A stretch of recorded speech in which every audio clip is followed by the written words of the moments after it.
Hi, everyone. Hello. Thank you so much for tuning in to our Sutton Trust US Program application webinar today. We're really excited that you can join us. My name is Sarah Ponick, and I'm a program manager here for the Sutton Trust US Program at the US-UK Fulbright Commission. And my name is Madison Reed. I am a program assistant. I'm also with the Sutton Trust US Program at the US-UK Fulbright Commission. As you can tell, neither of us are originally from the UK. I'm originally from Chicago, although I've been living in London for the past 5 years and working at Fulbright for the past 3. I'm excited to be here with you today. And I am also from the US. I'm from a bit further south. I am from Oklahoma, and I moved to London earlier this year and started with the Fulbright Commission earlier this year as well. So just a couple of notes as we get started. We'll have time for Q&A at the end, and so we would ask that you kind of keep any questions until the end, because it might be that we answer them during the presentation part of this webinar, and that you ask them at the end. And we'll ask that you put the questions in the Q&A feature rather than in the chat at the end. So the Q&A feature will be the best place to put those questions at the end of the webinar. And then also just to let you know, this webinar is being recorded, and so if for some reason you have to leave early and aren't able to stay for the whole thing, or if you're just joining in now and you've missed the first couple of minutes, then we will be emailing out the link to the webinar in the coming days, and so you will be able to finish watching it at that point, or if you just want to refer back to it after you watched. So great, thanks so much. We'll get started.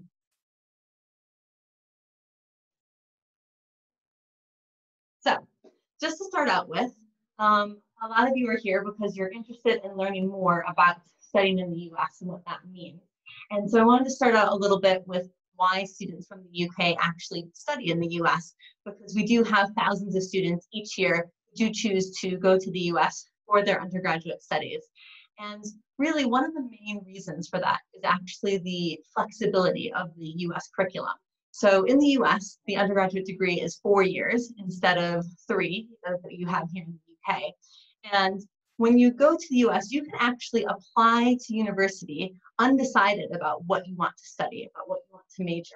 And you get to spend the first 2 years at university taking classes in a variety of different subjects before you decide what it is that you want to specialize in or to major in. And a lot of students from the UK really like that kind of flexibility. And we call that the liberal arts curriculum because it means that you get to take classes in this variety of different subjects. Now, if you already know what it is that you want to study, that's fine too. You're able to go to university, start taking classes in some of those subjects, but then you still get to take classes in a variety of different subjects as well. And we've found that this is a really great fit for a lot of reasons. So we have students each year who come to us and say, I really like this because I don't know what I want to study yet, and this gives me the flexibility to spend a couple of years figuring it out. Or I was somebody who at GCSEs had a really hard time narrowing down when I was going into A-levels how to choose just 3 or 4 subjects at A-levels to choose from, and I like that I can choose from so many different subjects. Or sometimes we have somebody who knows what they want to study. We've had a student before who was really passionate about computer science, for instance, and knew that that was what they were going to study at university, but also had this interest in philosophy. And they were able to go off to a US university and start taking classes in computer science, but also pursue this interest in philosophy at the same time. So that's one of the things that students in the UK really like about going to the US. Another top reason is just the quality and the reputation of US universities. So in the US, there's over 4,500 universities. So in the UK, when you're talking about the top 1% of universities, you're talking about 1 or 2 universities. But in the US, when you're talking about the top 1% of universities, that's 45 universities. I'm sure that none of you can even name 45 universities in the US off the top of your head. And that means 45 universities that are in the top 1%. And there's hundreds more that just have this amazing reputation and educational quality. And UK students really like to be able to choose from that variety of all those high quality institutions. And another reason that students in the UK like to go to the US is the opportunity to kind of expand their CV. A lot of students in the US take up opportunities to do an internship, or they work over their summers or during the school year. and they're able to put that on their CV as part of the work experience. And also just in terms of coming back to the UK after they graduated, they have this they have this unique aspect of their education that they can put on their CV that really helps them stand out to employers. Because when you can show on your CV that you've gone to a US university, you're showing that you really stepped out of your comfort zone, that you've taken a risk, that you really challenged yourself to go and do this. And we've heard from employers that they really like seeing candidates that are willing to do that, and they like hiring those types of candidates for their companies. So a lot of UK students really like to take advantage of that. And also, of course, the cultural experience of being able to go to the US is great as well. You know, it's a huge country, as you know, and so a lot of students take advantage of being able to over summer or over different breaks from school, and being able to explore different parts of the US and just learn about a new culture and what the differences are between the US and the UK. And that's really exciting for a lot of students. Now, finally, in terms of funding, I know a big concern for a lot of students is they're interested in going to the US, but they hear that it can be really expensive.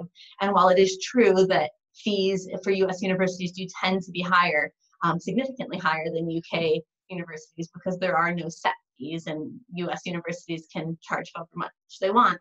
There's actually a lot of funding that's available to students, and that could be in the form of scholarships, for instance. So maybe a merit scholarship where you're really good at a musical instrument or a sports, or it could also be in the form of need-based aid, where a university would look at your family circumstances and determine how much your family could afford to pay, and only charge you that much. Now, not all US universities offer that type of aid, and not all US universities would offer that to international students. So if that's something that you'd be applying for, it's something you'd incorporate into your research when researching which universities to apply to. But it is possible to receive aid. And we have had students before who have ended up paying less to go to a US university than they would to stay here in the UK. So those are just a handful of reasons that UK students go to the US each year. And I hope that sounds interesting to you. So in order to move on, I just want to talk to you a little bit more about our program, the Sutton Trust US program, and what it entails. So what this program offers is the opportunity to explore US study and decide if it's something that might be a good fit for you. So what we do is during year 12 or S5, or if you're in Northern Ireland, that's year 13, we have you attend a couple of residentials here in the UK. And then over the summer, we go to the US and we stay on campus at a US university for a week and visit other universities in the area. And one of the things that's so great about this program is that it's funded by the Sutton Trust and generous donors. And so all the costs of the residentials, the events, the accommodation, the food, the travel, all of it is free. So there's no cost to you to take part in the program. It's this opportunity to kind of explore US study and decide if it's something that's right for you.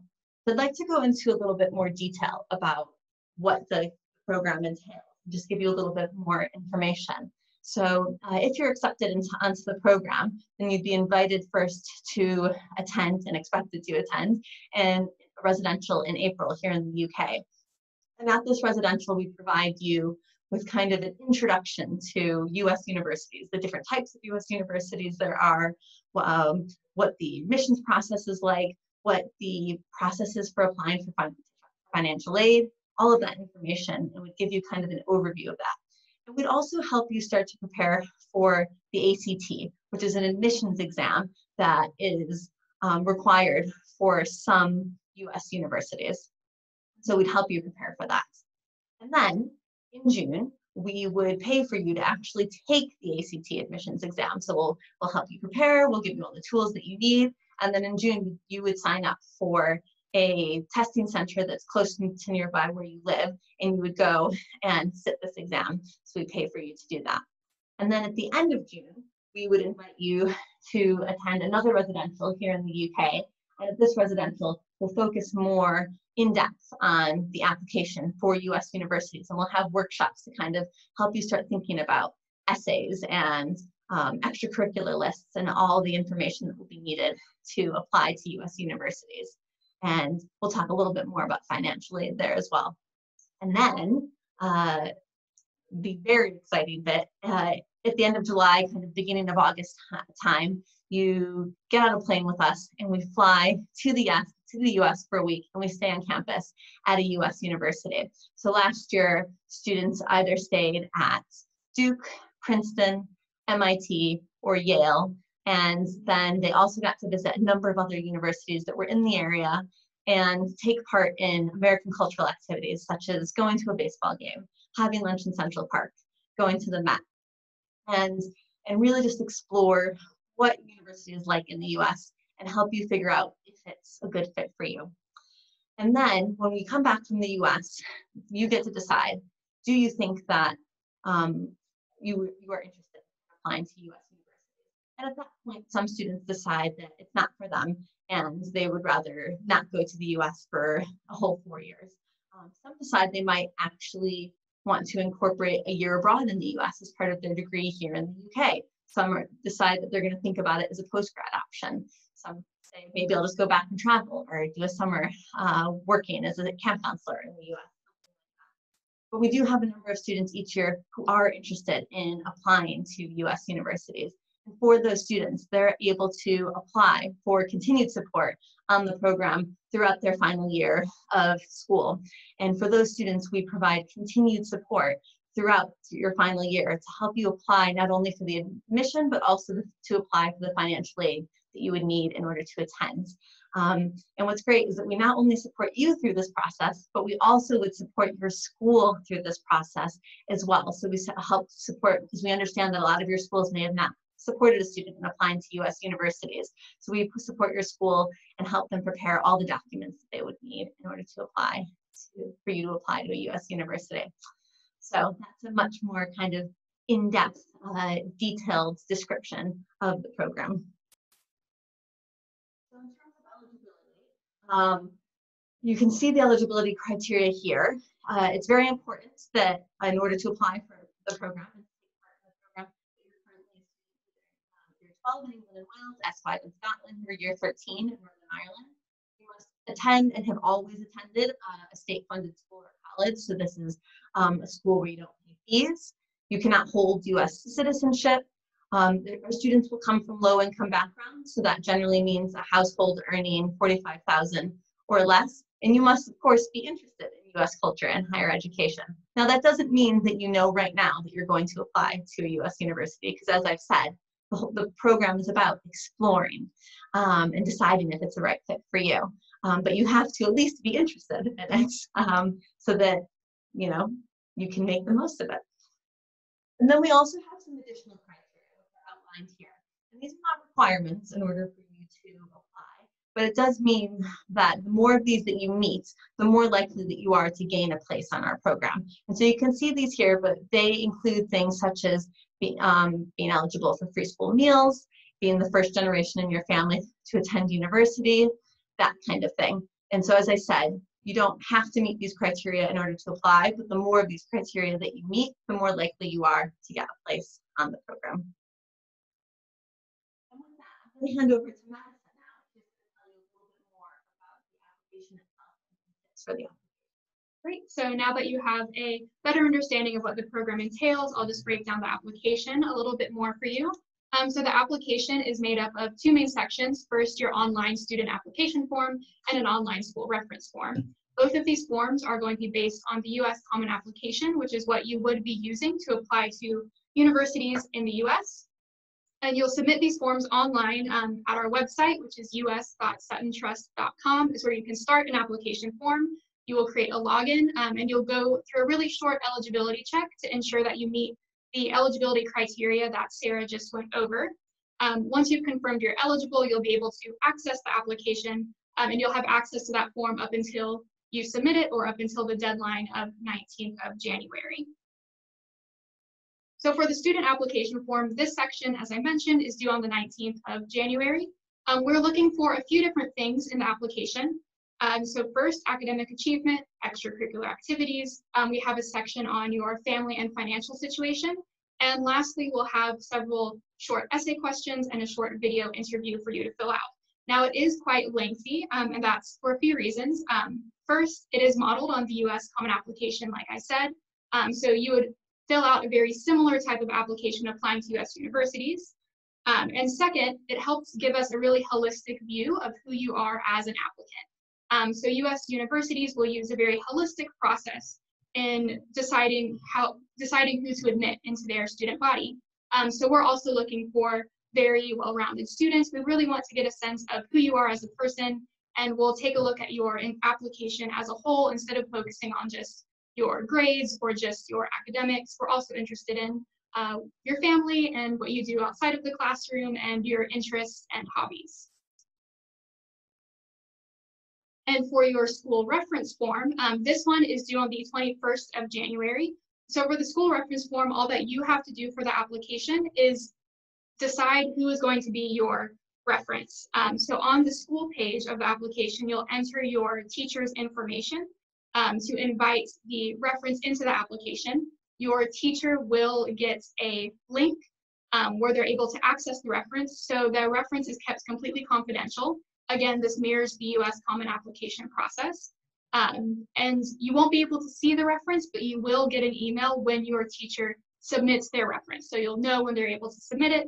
And through the system, you're able to see if the email has sent, and you're also able to send them reminders. So just keep that in mind that that deadline is a few days after your portion, the student section, is due.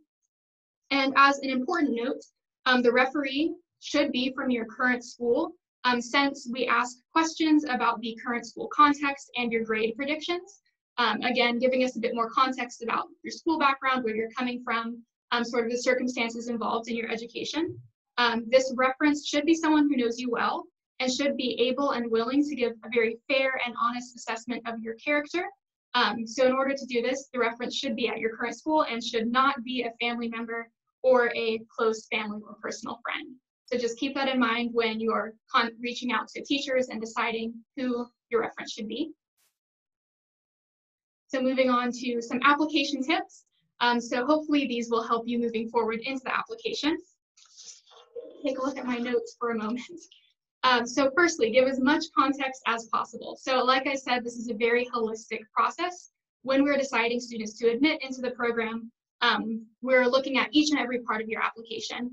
So when I say give as much context as possible, this is especially relevant for your family and financial information.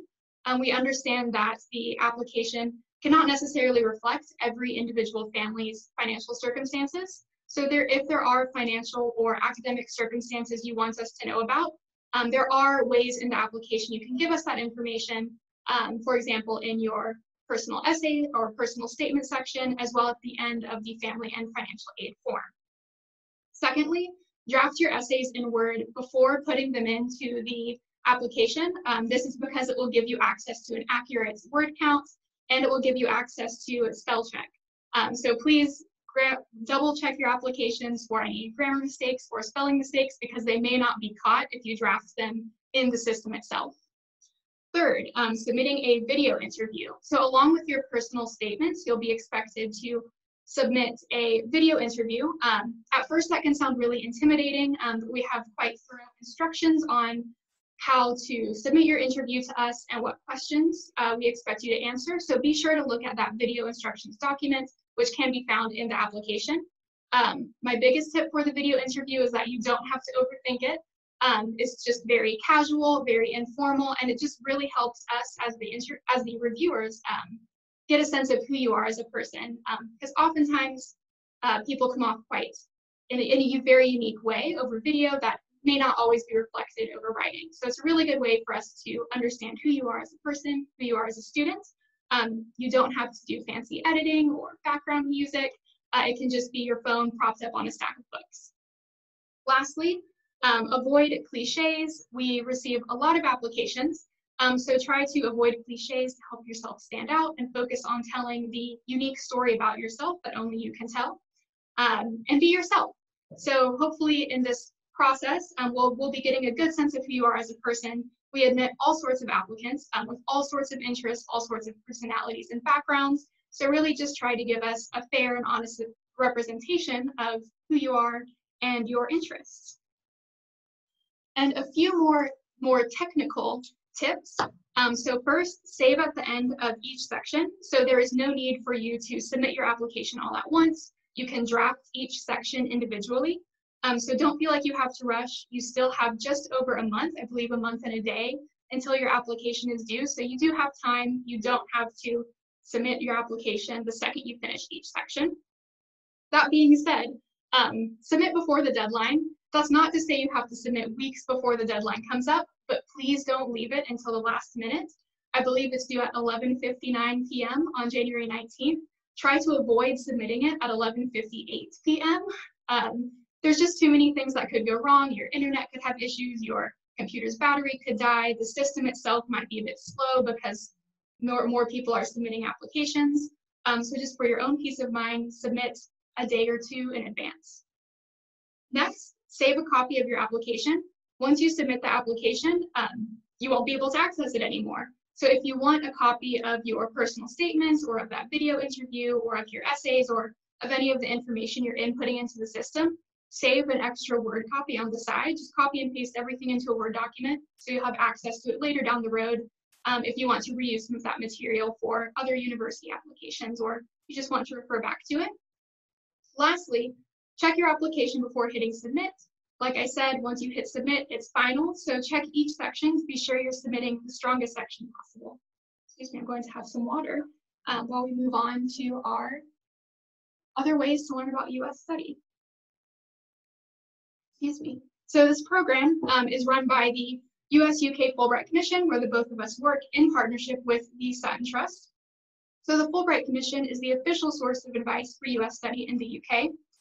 If you are ineligible for the program, or if you do not get a spot on the program, there are still more ways you can explore US study.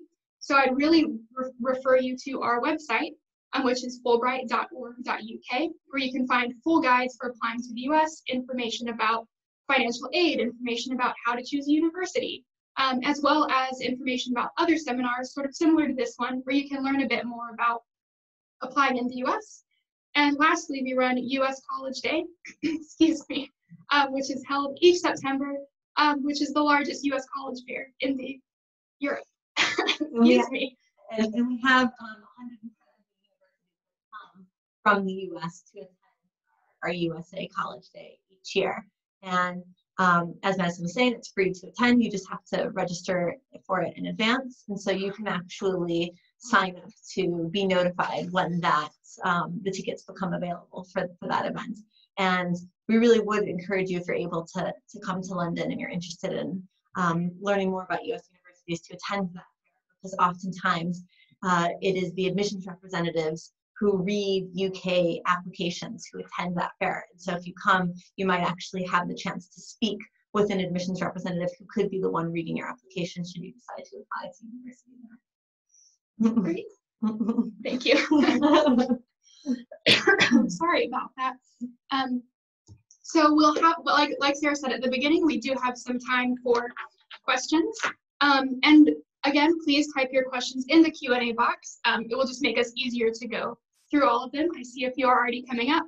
And while you're thinking about your questions, just as a note, our office will be closing for the upcoming winter holidays starting on February 20th of December, which is this Friday, excuse me, until Thursday, 2nd of January. So if you have any questions after this webinar, just try to reach out to us before then. Otherwise, we'll get back to you once the office reopens on January 2nd. And we do have extensive FAQs available on the website, and so definitely make use of those in the first instance if you're trying to work on an application over the Christmas holiday and you have a question but you know that we won't be back in until January to answer it. It might very well be that you find your answer in that FAQ. And so we are going to go into the Q&As, and we can see the questions coming in. We're excited to answer them. But before I do, I just want to make sure that I mention, and I'll mention this at the end again, hopefully, is that our colleagues at the Sutton Trust tomorrow are doing an Instagram takeover. and an alumna of our program who participated in the program a number of years ago, went to a U.S. university and has now graduated from a U.S. university, will be doing an Instagram Q&A takeover on the Sutton Trust Instagram account. So if you follow the Sutton Trust on Instagram, you can tune in at 3 p.m. tomorrow to ask questions from a former student of the program who's now graduated from a U.S. university. All right, with that, we're going to start looking at some of your questions. Okay. Just bear with a moment as we read them.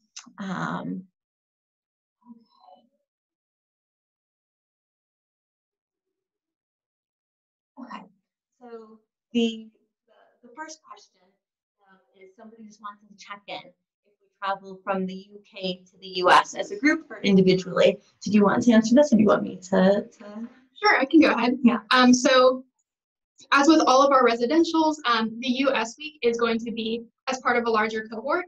So as Sarah mentioned, there will be several different universities that we'll be assigning you to. And each sort of week will be composed of a lot of different students from all over the UK.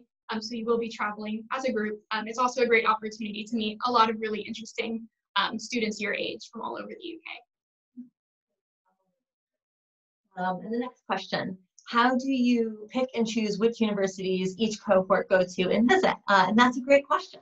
And so one of the things that we talk about more on the program is that in the US, with over 4,500 universities, there's actually lots of different types of universities. And we'll go into this more on the program. But for instance, there are big research universities that are very large institutions that have thousands of students, and they tend to have undergraduate students and postgraduate students that are studying for their master's or a PhD.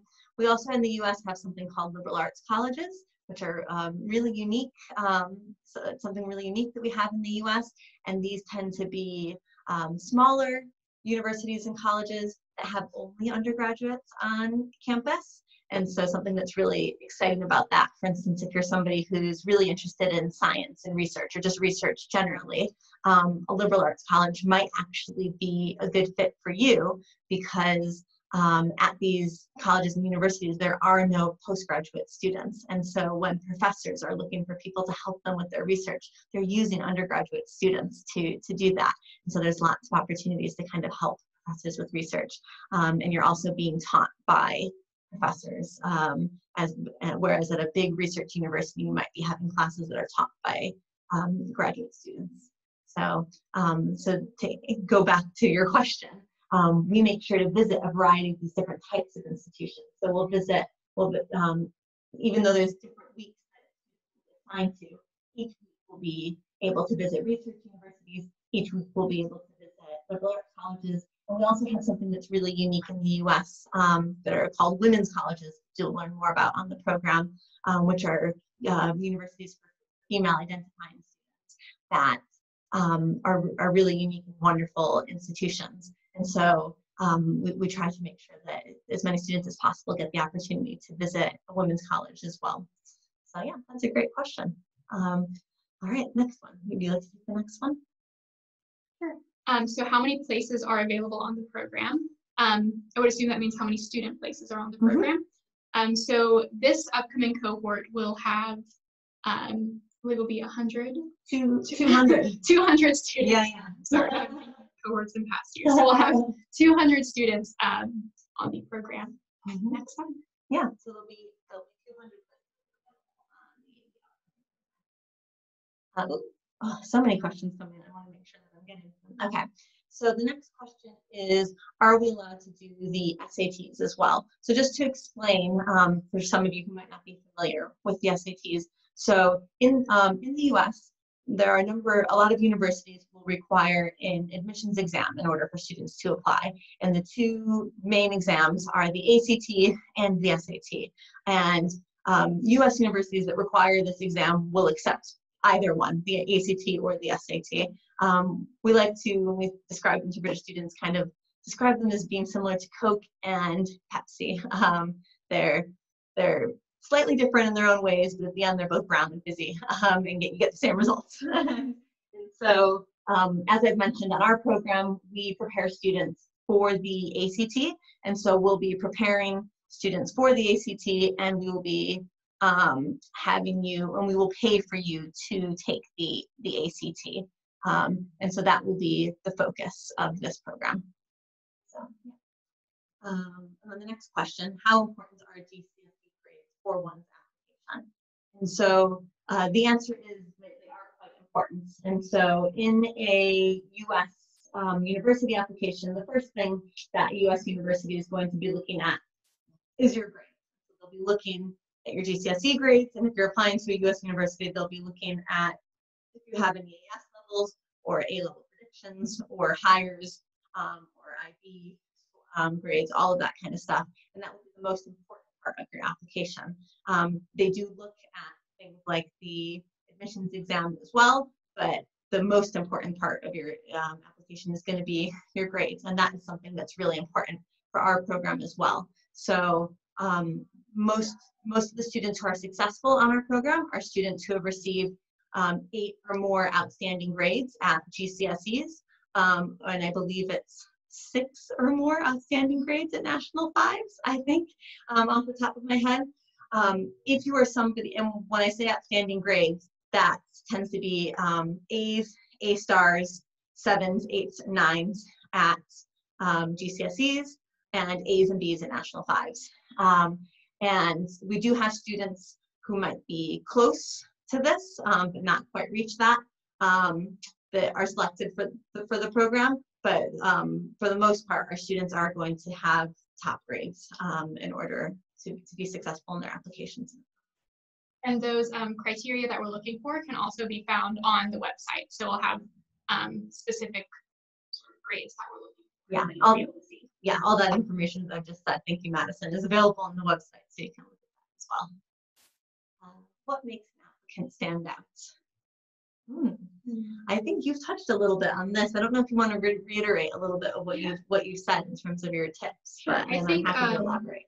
So. I mean, the opportunity in the application will have to stand out the most is going to be in your personal statement and that video interview. So just show us who you are as a person. I think maybe in general, being as specific as possible with some of your extracurriculars or what you feel is important to you, and just giving us those examples. It gives us a bit of insight into your life, and sort of try to avoid like really big statements like, I love helping people, but then you can show us like, what have you done where you can give us examples, concrete examples where you've helped people or been involved in your community. So just being, just giving us some examples and showing us who you are as a person and what you're like. Mm-hmm. Another thing that I'll add to that is, really making sure that you're spending the time on the application, as Madison has said. So as I said, the grades are going to be really important, but it's also, those short essays are going to be important. That video interview is going to be important, and the extracurriculars are going to be important as well. So this is something, as we talked about in the US, it's a holistic application. So yes, they're looking at your grades as the most important thing, but they're also looking at other things about you. They want to know about you as a person, and they figure that out by looking at your essays, by looking at your extracurriculars. And so it'll be important that when you are listing your extracurriculars that you give us as much information about those as you can. And I think on the application, we recommend a minimum of 5. And so we would really encourage you. And extracurriculars can be all sorts of things. Yes, it might be sports or different clubs at your school, but it might be something like looking after a sibling or looking after a family member. And we outline all the different types of things that can be included in extracurriculars within the application itself. So I'd encourage you to really read that carefully and thoroughly, and make sure that you spend some time on that part of your application. So the next question. So regarding residential, do you stay on the campus of the university you've chosen to do your research on? That's a good question. Not necessarily, no. And so we have selected a number of different universities for you to might not have heard of in order to research for the application. But they aren't necessarily universities that we visit while we're in the US. And actually, the campus that you stay on in the US is actually assigned completely randomly. And so you'll be assigned to a week randomly. And as I said earlier in answering these questions, we do make sure that all of the weeks, have the opportunity to visit a variety of different institutions. And also what you'll find is that students tend to share with each other about the different campuses that they're on. They might share videos or notes and things like that. So even the universities that you don't visit yourself, you'll be able to hear about from other friends that you've made at the other residentials before going to the US.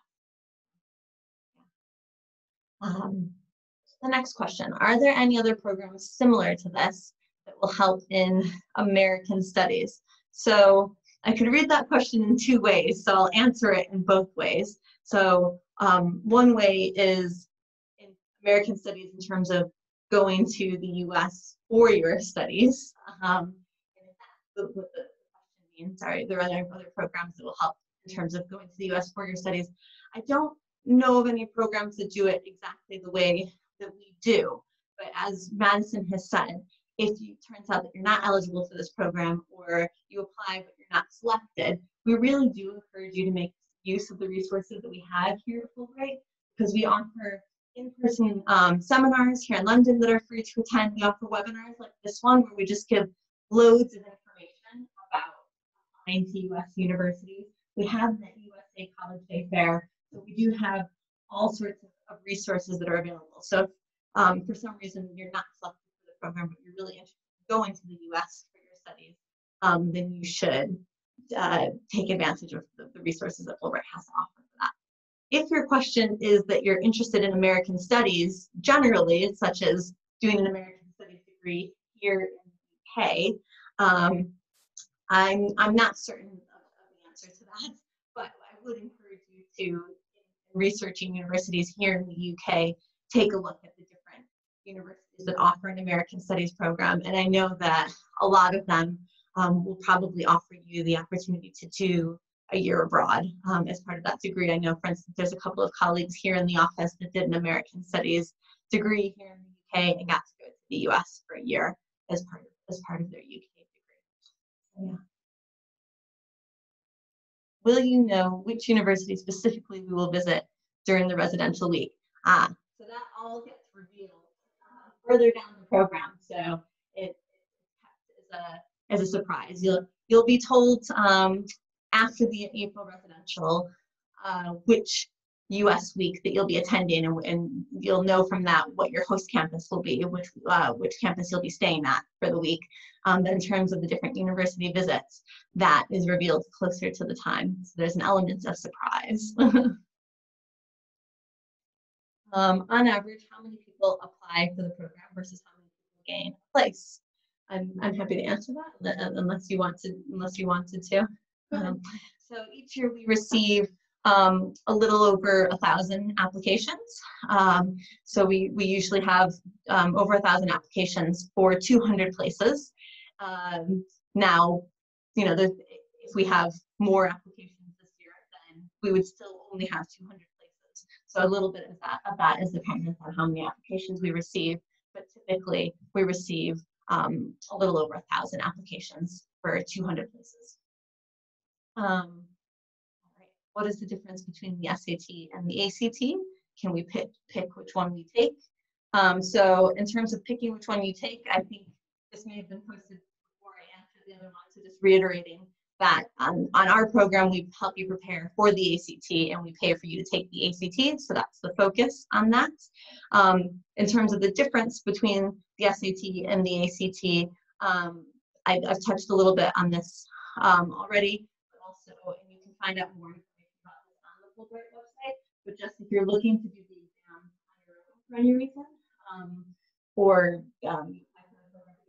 when you're looking to do the exams, just to be aware, the ACT is offered as a computer-based test, and it has more dates available. It has more testing centers available across the UK, and it's just kind of offered more often, whereas the SAT is in the UK offered as a paper-based test, and it has fewer dates available. So just to be aware of that. Where are the UK residentials held? So that information will be shared later in the year, but it will be held at a university. Typically, it is held in England, and so I can say that much. We haven't had one yet in Scotland, Wales, or Northern Ireland, but so it will likely be at a university in England, and that will be announced later this year. And just to add on to that, because I have gotten a few questions about this over the application form, we will cover your transport to all events, including UK residentials, even if you don't live in England. So we will get you from Northern Ireland or Scotland or Wales, wherever the residential may be. Yeah. Okay. Does your score on the ACT make a difference to your application? So in terms of your application to the Sutton Trust US program, you won't have the ACT when you're applying for that, so not for the program. If you are applying to a US university, that information will be taken into context, and so that is an important part of making a US university application or ACT score, if it's a university that requires you to submit an ACT form. What determines what university you go to is the next question. I assume you mean in terms of over the summer, and again, that's completely random, and so you just get randomly selected. Good one. It's hard to read.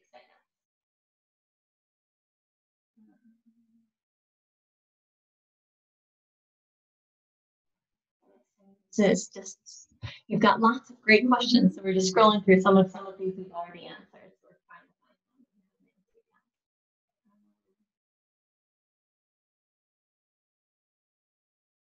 So this is a good question. So somebody asked, during the residential in the US, will you only be visiting universities nearby the campus where we'd be staying, or will there be university representatives from all over the US? So in terms of visiting physical universities, you'd only be visiting universities near where your host campus is typically.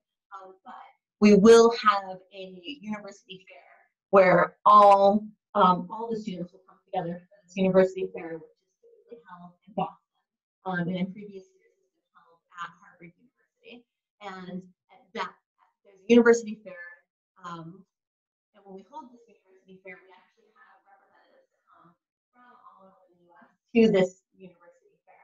And so, and it actually comes just for our students, and so even if you don't have the opportunity to, for instance, visit Pomona in California, the representative, the admissions officer from Pomona will provide you with there, and you're able to take the admissions rep from there. That's a good question.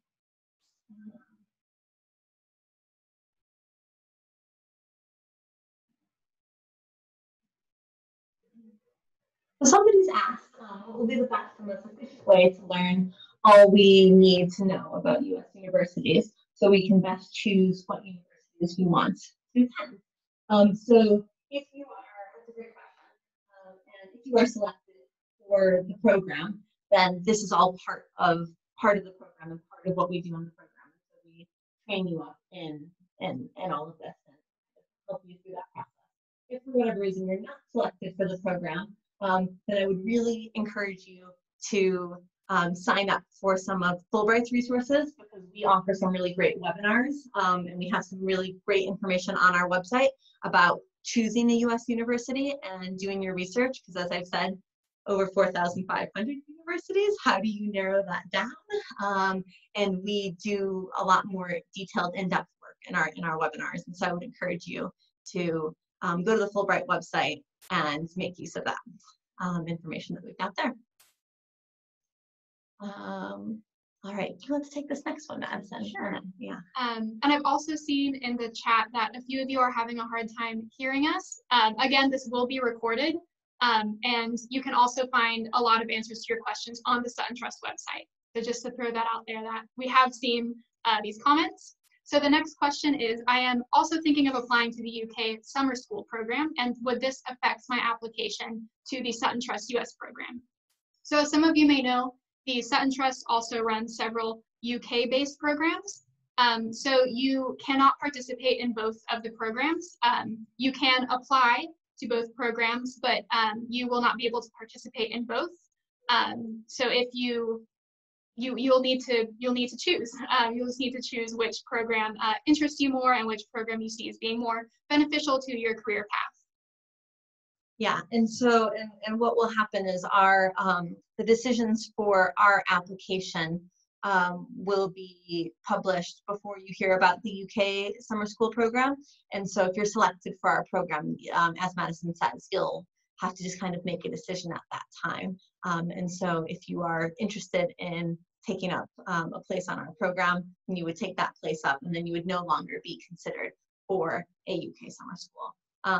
And that's also relevant for any of you that have applied for a Pathways program with the Sutton Trust. So if any of you have applied for one of the Pathways to Law or Pathways to Medicine, for instance, any of their Pathways program, if you're selected for that Pathways program and you take up that place, then you will no longer be eligible for the Sutton Trust US program.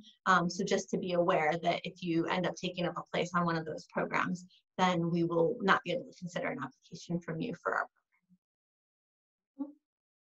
All right. Well, that's some really great questions. I'm very impressed.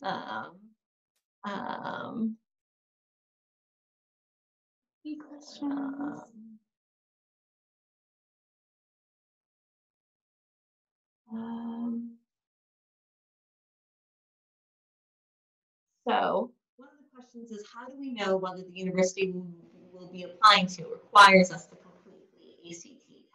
So that's a good question. And that's part of what you will do as part of your university research. And so if you're on the program with us, then we'll kind of educate you and help you with that. If you're not selected for the program, but want to know, which universities require the ACT, then you can incorporate this into your research. And so as you're researching different universities, they actually have all of this information available on their websites, whether or not they require the ACT exam. And so that might even be if you're deciding about applying to a U.S. university and you're not interested in sitting the ACT exam, you don't like the idea of having to take it, then it might be that you research universities that don't require the ACT exam and only apply to those types of universities. So, another question is, will we have to take SAT subject tests? So that's a question that you wouldn't have to worry about. So in terms of the program that we've talked about here today, you don't need to worry about taking the SAT subject tests before going to the US. If you decide before going to the US for our US week next summer, if you decide that you are going to apply to US universities, then we would discuss SAT subject tests with you at that time. And there might be a small number of students that will need to take them, but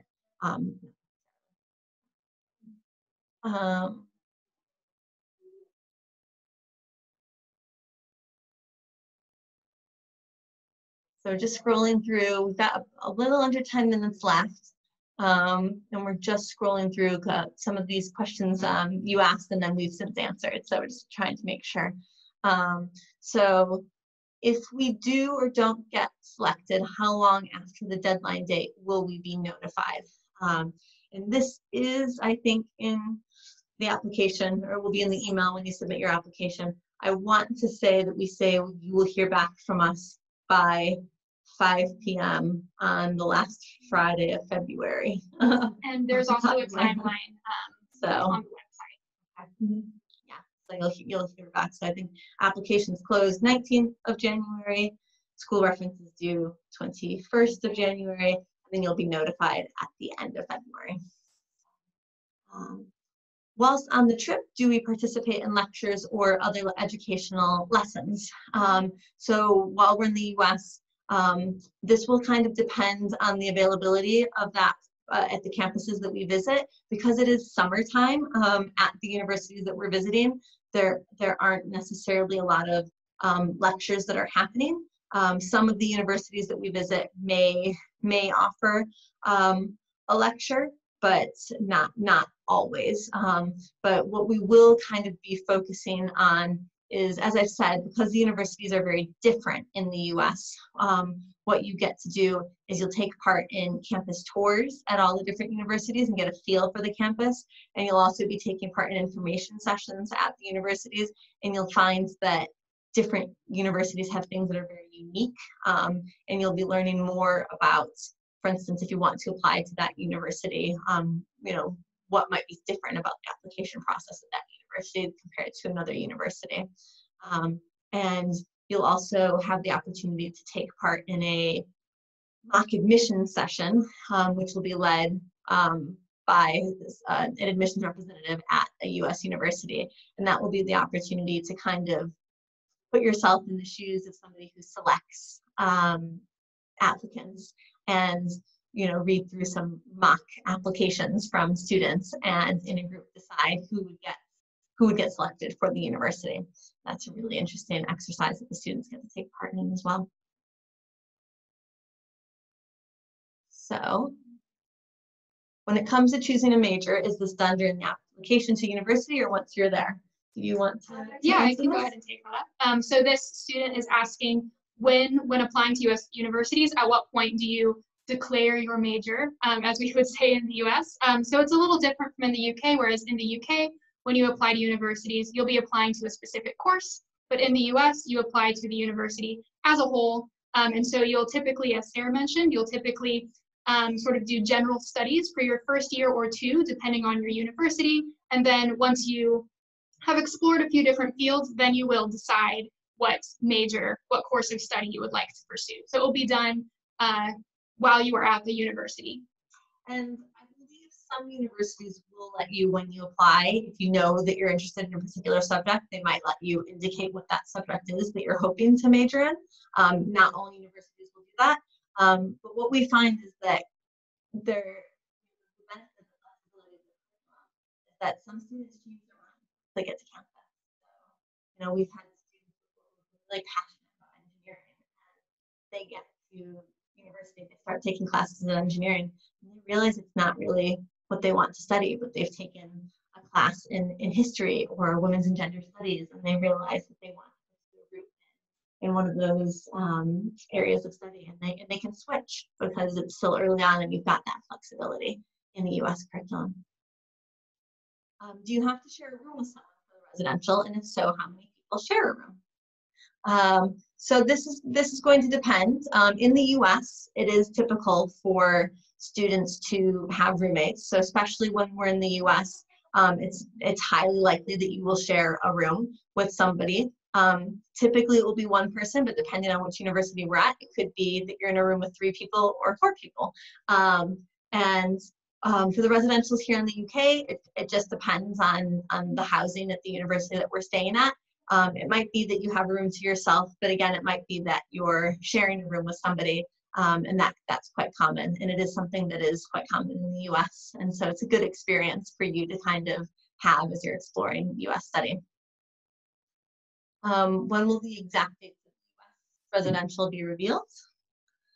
So on the website, you can find a timeline that details the dates. So the residential dates are on the website. So the first April residential would be from the 5th to the 8th of April, and the June residential will be from the 20th to the 21st of June. And for the exact dates of the US weeks, we'll be giving more information to that as students are accepted onto the program.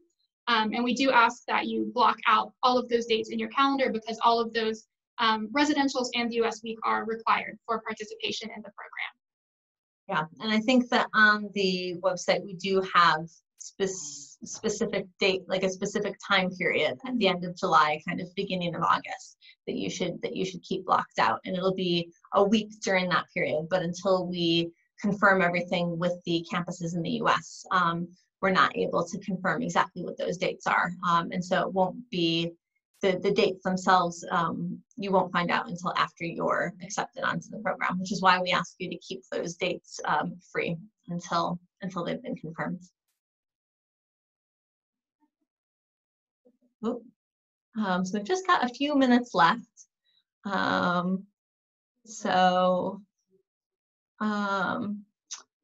One question is, do students from the UK still apply through UCAS to American universities?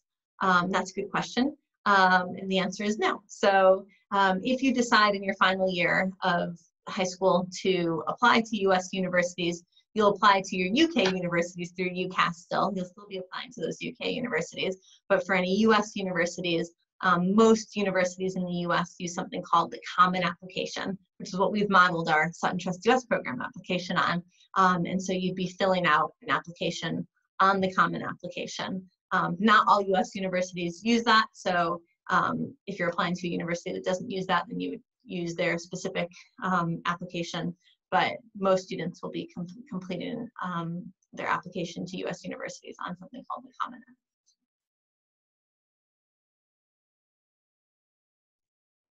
Application. And somebody's asked where they'll be able to access this. Where will you be able to access this video after?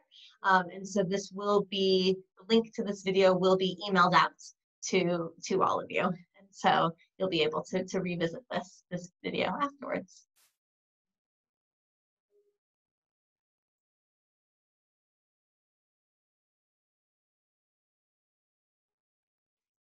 So one of the questions that we quite commonly get is from somebody whose family earns over $45,000 a year, but they might earn not that much more than $45,000 a year, and they want to know if they can still apply for the program.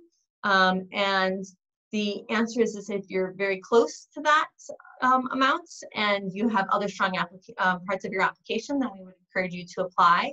But if your family income is much higher than that, then we do expect to receive a number of applications from students under $45,000 a year income, and so it's unlikely your application will be successful.